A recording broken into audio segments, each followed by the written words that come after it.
Should be live. Awesome. You're good. Sorry. Not a plan. Call to order the February 25th, 2025, Wayne County IDA. I think we have to.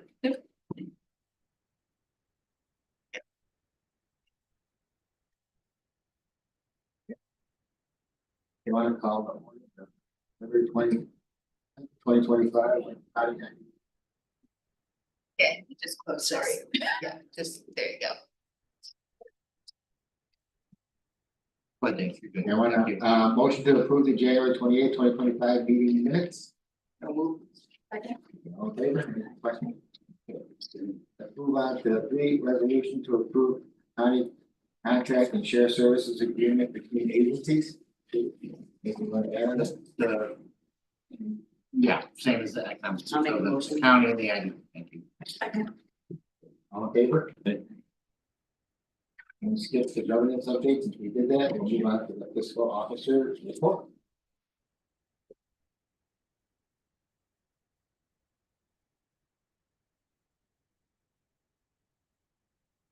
So this month, the bank balances are slightly up a little bit, just in the main operating, that's where the annual admin fees that are coming in.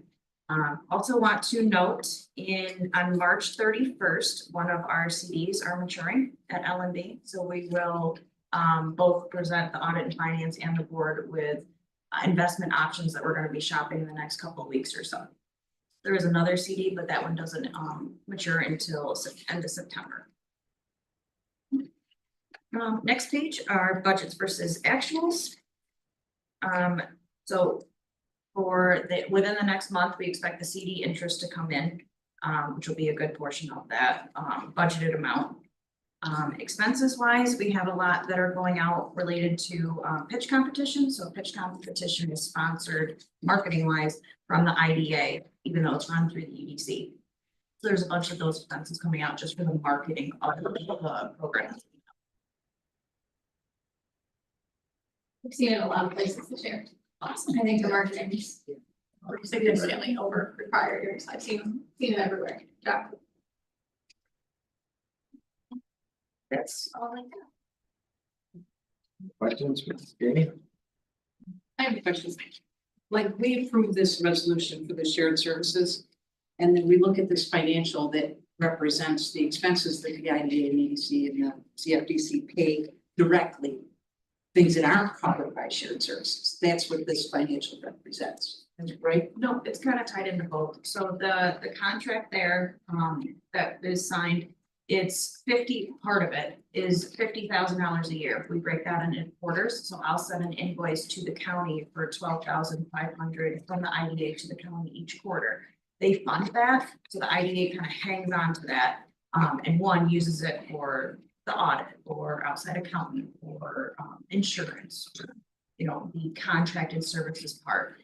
This year, it also changes is that EDC and CFDC are part of that as well. So when EDC pays for their audit or CFDC pays for their insurance and stuff like that, when that money goes out of those two entities, the IDA reimburses them from that county funding. So they're kind of rolled into there. I know this is just a big summary page of it, but we break it out in the budget each December into reserved and unreserved funds. The reserved funds are the funds that we get from the county, and we break it out that way. This is just kind of a big snapshot of all of the funds together. And did you say 12,500 a month? A quarter. A quarter. Yep. And then Track. with that resolution as well, it's also project planning funds. So you'll see that on there as a budget line item. It's in the top part for the income. We bill that to the county when we have a project that's ready for it. So there'll be resolutions that come in front of you approving for project planning funds, contingent on if we are awarded the grant money, just for an example. If that happens, that's when we send the invoice across the street and they pay that, and then you'll see that in the line item. And then down below, there's a project planning funds expenses too, so they tie in together. Answer your question. Getting Yeah, at what you for were now, getting at. yep. Just to be clear, county provides staff, office space, computers, air drive access, telephones, general operating expenses, which is that $50,000 line item, to the IDA contractually through this annual contract. On top of that, the county funds a line item that we call project planning. And then, they have a separate financial for that across the street. We don't. No, well, I manage the department budget. Oh. Okay, I don't know, I just It can always, get confusing. yeah, well, it's confusing, but also, we're, you know, looking at just a piece of the picture. You know, but that's okay. I'm good. Any other questions for Jamie? Move on to Brian. I think updates is that. Well, I'll start with the discussion we had this morning. So we had a governance committee meeting and we were talking housing.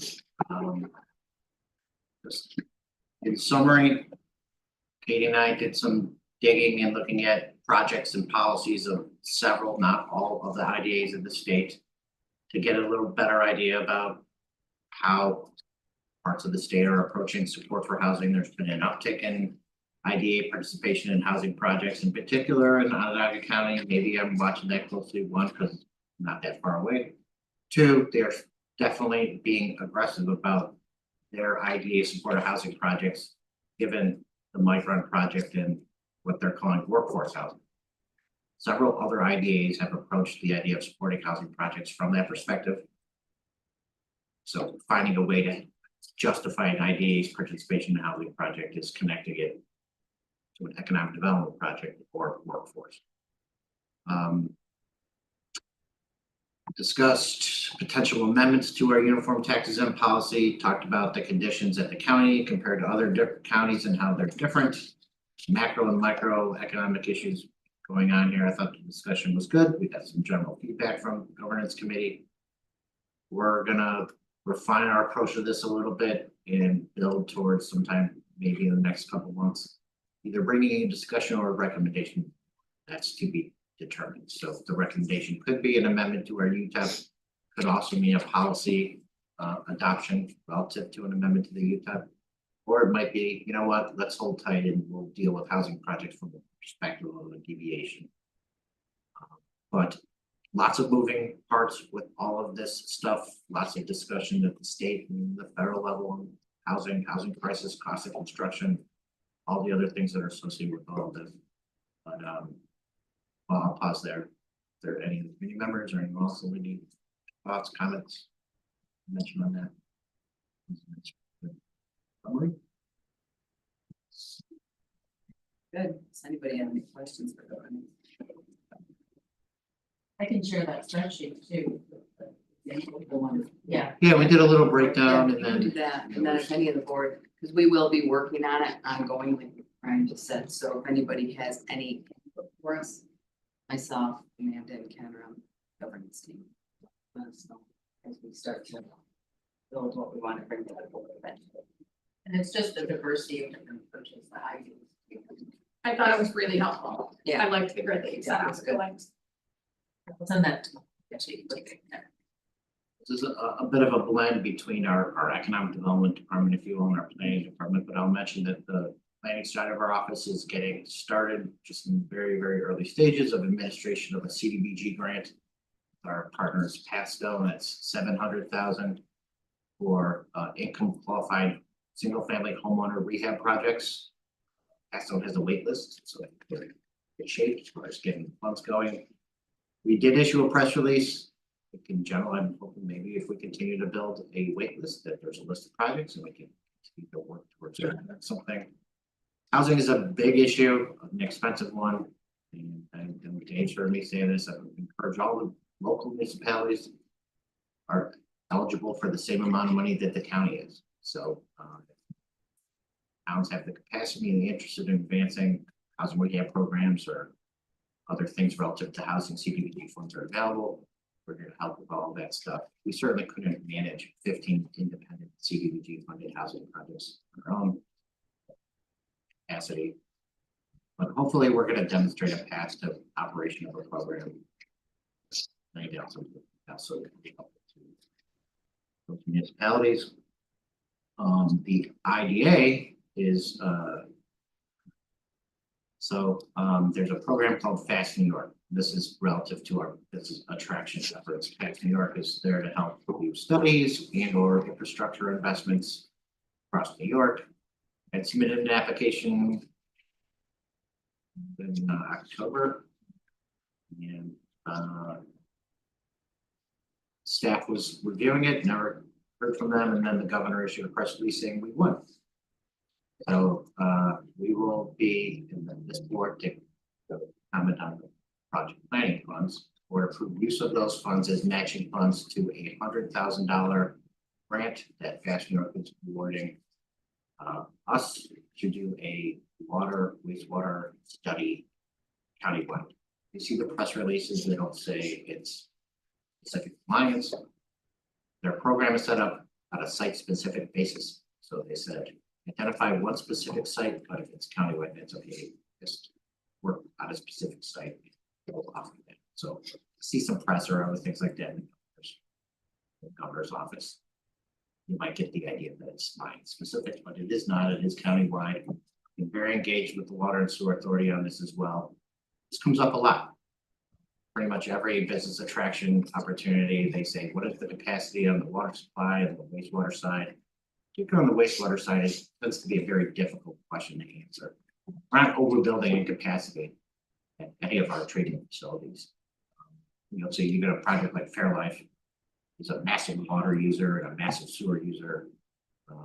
Town of Webster was not prepared for the influx of the usage for them. The governor's office stepped up and said, here's 25 million to your sewer treatment facility. But understanding capacity and planning for infrastructure is a huge part of business attraction these days. There's a lot of money out there for infrastructure stuff in general. This is, I think, an appropriate step towards us working through and building off of our business park analysis to get a little more refined on what is needed for us to start to think about landing the big fish. Nice wheel. The local side, I keep saying it, so too, we need industrial zone land. Building infrastructure to that land or preparing a plan to build infrastructure to that land is all a step towards telling everybody out there globally, we're prepared on the attraction side and we can meet the demand on the utility side. Part of this and what housing is another component of that, right? There's all sorts of other broadband to make a long list. But happy to make that announcement. Came out a little unprepared. Nobody, typically staff, the program level would say, hey, by the way, they might even ask for a quote for a press release. And that just didn't happen. Someone texted me and said, hey, congratulations on the win. I'm like, what are we talking about? But that kind of news is always good.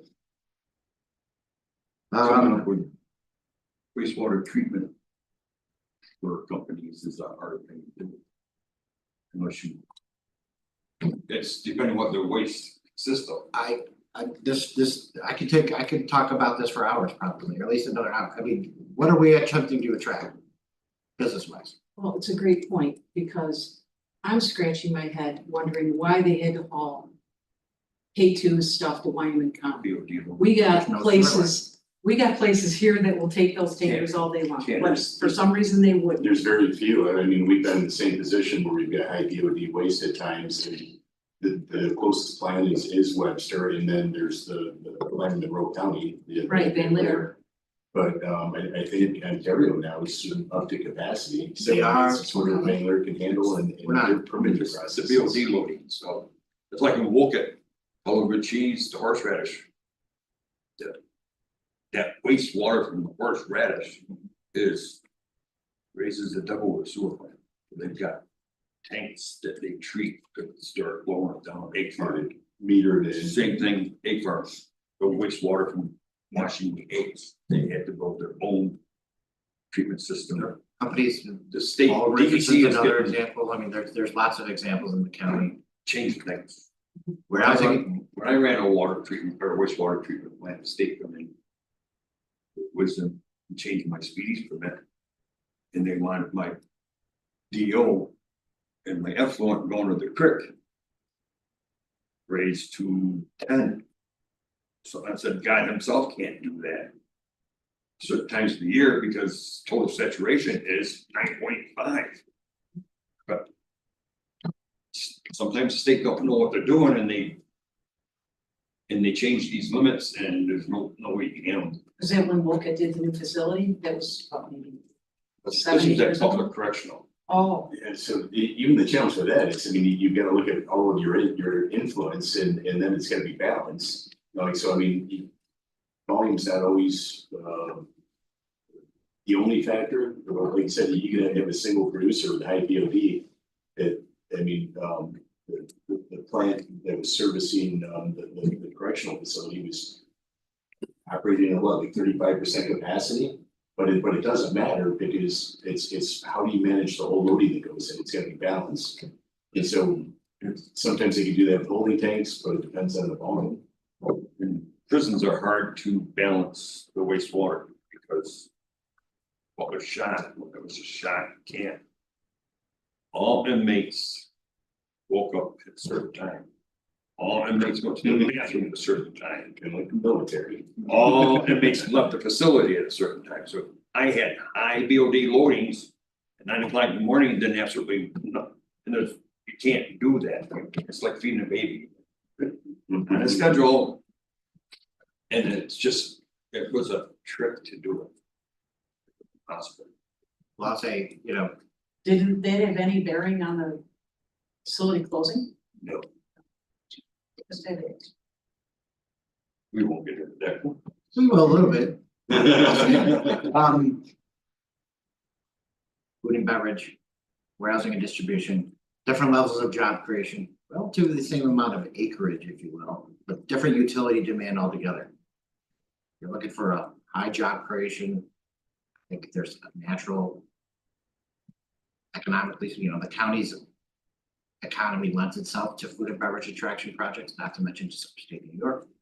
That's going to be a different type of demand on both our water supply and our sewer treatment system than it would be if it was a new Amazon warehouse where they're washing hands and flushing toilets. Yeah.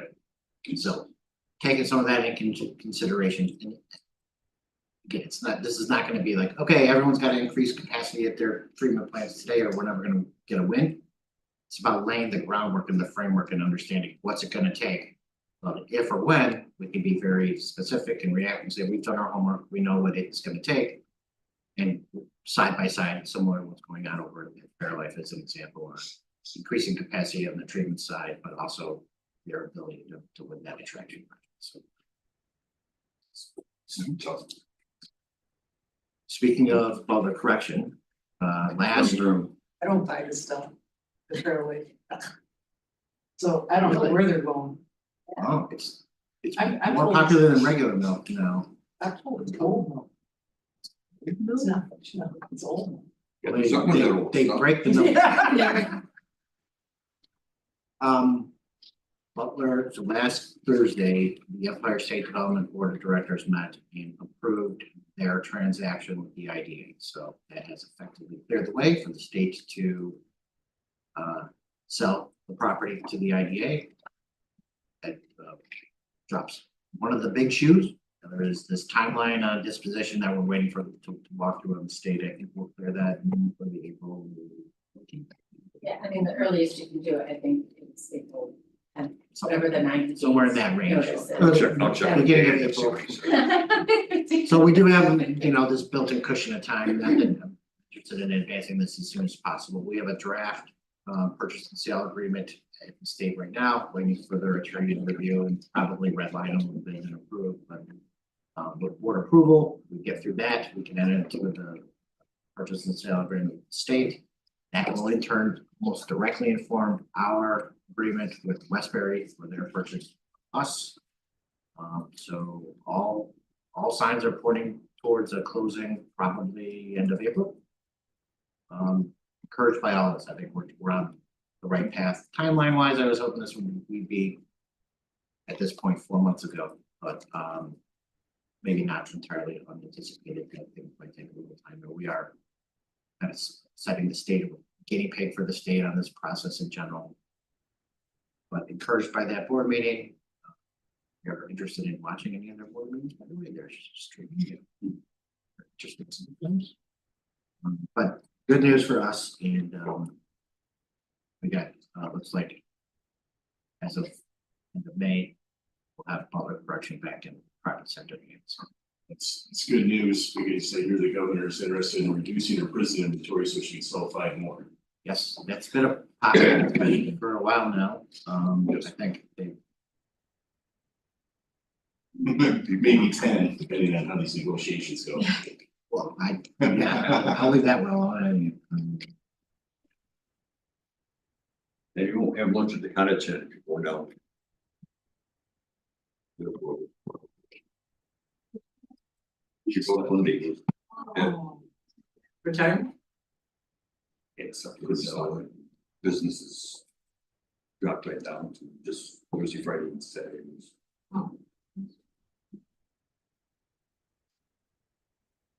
You know, I'm sharing updates with you guys via this executive director report. You know, some of this is keeping tabs on some of the legislative stuff as well, you know, and that workforce opportunity tax credit is potentially a big one. You know, we'll see how things go with that. But between housing, business attraction, workforce development, I'll say we shifted a little of our time in this office. Particularly through Ariel to focus more on workforce development. It's definitely important. It always has been. Only so many hours in the day, but I want to make a concerted effort. The student pitch competitions, example of getting our foot in the door with the schools, finding a better way, or at least a more direct way of connecting job opportunities to students and education opportunities. It's the door seems to be a little wider open, maybe just a little bit with schools and at that level, but getting a sense that educators are coming around a little more to the idea of the trades and apprenticeship programs and not educators going to college and that measuring the school's success on that type of measurement. That's true, at least locally. I know our school's gone, they've offered 3 trips to BOCES for the school this year for kids to go spend half day there and explore. I think they did three at a time they can select. Prior to that, I don't know if maybe the kids went once or they got like a packet about it, but I know at least here it seems like they're making concerted effort to. I can tell this with my business. I'm finding there's a lot more kids going into that, so when I go to BOCES, back when I started, there were 5. Now there's like 30. I think the effort's So- been made. And Clyde Savannah actually is being progressive. They're actually doing next week I'm hosting a job share with them. They're bringing kids out from the school that are just right to go to BOCES. And they're looking at machining, and so there's several of machining bad shops around Wayne County. They're gonna go do field trip, which That's that's great. like the first time I've seen that, so. It's definitely encouraging. The highway superintendents of Wayne County are starting to get a little active up there with equipment operator courses and stuff. Yeah. They're trying these high school kids to. There's good money over here. Oh, believe me, if you look at what I started these kids at back when I bought this business and to where they are starting now. It's like a $8 to $10 difference to get them, because they're getting pulled to Rochester like that. Sounds like an edge factor video. And I don't, yeah, I tout that a lot. No, because I think no, that's- again, you know, connecting all those. But it is dots. interesting, I mean, because like my daughter's at a point in her career now where I keep asking her, are they pushing BOCES at all? Are they talking about the trades? And she said that they definitely are, so she's in 9th grade and they're starting, instead of just saying, you're going to college, here's what you need to do. They're sitting kids in rooms now and saying, okay, you can go this track and that track, and Yeah, they're doing the same thing. Thank It's you. Even beyond that, it's not a college or vocational programs. I mean, 2 of my 3 kids went to BOCES and both are in bachelor's programs. So Right. it's almost like your vocations that are either like STEM or technical related. Exactly, And yeah, you can get exposure to it here and decide if this is what you really like. well, And that's a change in itself. exactly, like my daughter wants to be a vet, so. She's, wants to go to college, obviously, that's the track, but I said, look into BOCES, because there's an animal science program. And that's where you can actually go see when they start to cut them open and all that kind of stuff, if you wanna do that. So she's gonna look into that. So I am encouraged with the schools and where they're taking these trades, because I think they're starting to realize the kids can get out there and make a career of it and make good money, Yeah, really good I'm not money. sure you could say the same thing 10 years ago. with that. You couldn't, and that's You know, and I exactly, and think that's exactly It's why kind I of the went. timeline, You know what I mean? you kind of see on No, the. you couldn't, but the problem is now I can't hire, I'm trying so hard to hire these people. It's I think you'll tough. see, the community colleges are also shifting to Yeah. even away from even those 2-year associate's degrees to more certificate-based education programs. I saw a press release this morning from FLCC is doing it's for adults looking Yeah. to gain additional skills in that kind of short-term education program, but that transferable education or that transferable certificate that you get when you walk away on, if it's a certification from that institution that says, I have this skill set. Started looking into it, I'll just mention this as a workforce development. Everyone remembers the SAT, right? I don't know if you took the ACT as well, but when I was in high school, we both.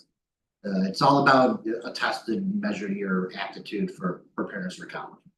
SAT, but ACT is now doing a skills education test relative to preparedness for the workforce. Oswego County is the first county in New York to be a certified county in their ACT work ready program. Interesting. Genesee County is looking at this. I've been to a seminar on it. One of the southern state, I want to say Alabama, but it may be a different one. Is mandating that all school districts explore this certification and or municipalities. It is at the county level, but there's also another sort of. So it's sort of like an aptitude of where your talents would best be. Are you good laid. at the measurement, like the fractions relative to reading and tape measures is an example that jumps in my mind, right? Do I have a good skill set mathematically, but relevant To to. be in construction? Yeah, so that's what, I mean, the military, high school students also have the option of taking the ASVAB or the Armed Services Vocational Aptitude Battery. And that's a practical skills test. And so, and the only problem with the ASVAB is that you're scored on percentile of those that they're looking at that time period. So you were scored in a percentile. So it's, depending on when you take it, it may be fluctuation, but it actually assesses, technical skills. And it helps a lot of kids kind of dial in on where their knowledge and interest lies. I think that's so powerful to do that with kids at ninth grade. Yeah. You're not waiting until they're, Yeah, Well, that's the thing. we closely love it down and then take the test. yeah. Any other business? We good? No, sir. Yeah, next IDA meeting is on March 25th. And finance meeting one, board meeting at 9:10. Questions, is civic facilities today or not? That will be in March. Okay, so this is the one we scheduled. Yes. Just want to make sure I had all the packages. I second the process. All in favor of adjourn? Thank you all. Thank you.